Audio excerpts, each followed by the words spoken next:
there are two types of fire and move that we follow. Rather, I'd say three types. I'm gonna denote a fire team by this symbol now, right?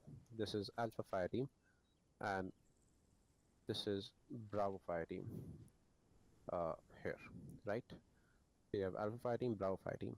The first movement technique that we have is bumping. The second is bounding, and the third is traveling overwatch, right? So let's go from bottom to top. Uh, traveling overwatch.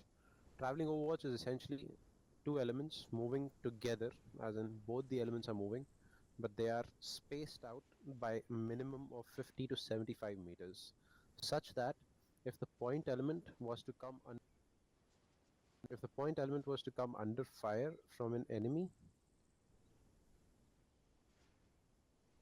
the rear element would not come under fire because of the separation between them, and vice versa. What what this helps in is, if Alpha came under contact with the enemy, Bravo is still free to maneuver onto the enemy, right? Does that make sense? Yeah. So that's traveling overwatch. You assume traveling overwatch when contact with the enemy is not expected, but may happen since you're moving likely in hostile territory, or there have been reports of contacts in the area. The second thing is bounding.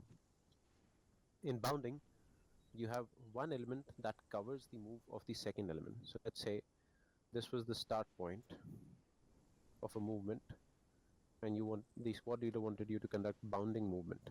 So he'd give orders something like this: Alpha, cover; Bravo, bound up. Alpha would get deployed.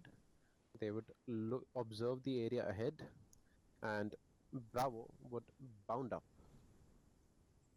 Once Bravo has bounded up, Bravo gets deployed, and then Alpha bounds up ahead of Bravo. And then this keeps happening until A, you've reached the destination, or B, you run into contact. Okay? In this case, bounds, right? yeah, these are alternative bounds. So in this case, let's say when Bravo was still moving and an enemy engaged Bravo, Alpha, since they're deployed, they're easily able to suppress the enemy and cover Bravo's move. Now, when Bravo gets deployed, Bravo is able to take over that fire from Alpha. So Alpha is putting down fire on the enemy. Now Bravo is putting down fire on the enemy. So the term is taking over the fire, right? Bravo is taking over the fire from Alpha, and then Alpha can maneuver on the enemy. Okay. So that is bounding. The next thing is bumping. Bumping is very similar to bounding, except that the moving element moves up to the covering element. Let me explain with the help of a demonstration. Yeah, there it is. So let's say Alpha gets set, Bravo move. So let's say Bravo bounded up. Now Bravo is set, and squad leader wanted to conduct bumping movement. So okay, Bravo set, Alpha move, and Alpha is gonna move to Bravo, and then Alpha is gonna take over the position from Bravo, and Bravo is gonna move forward now. Now Bravo is covering, and Alpha is gonna move to Bravo. Alpha covers, Bravo moves ahead, Alpha again moves to Bravo. Does that make sense? You are bumping into the point element, right?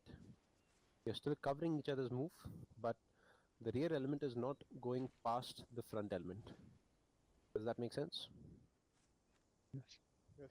Yeah. So bounding and bumping is normally undertaken when you expect to run into enemy contact, or you are already in enemy contact and you need to move. Okay? That is when you undertake bounding movement and bumping movement.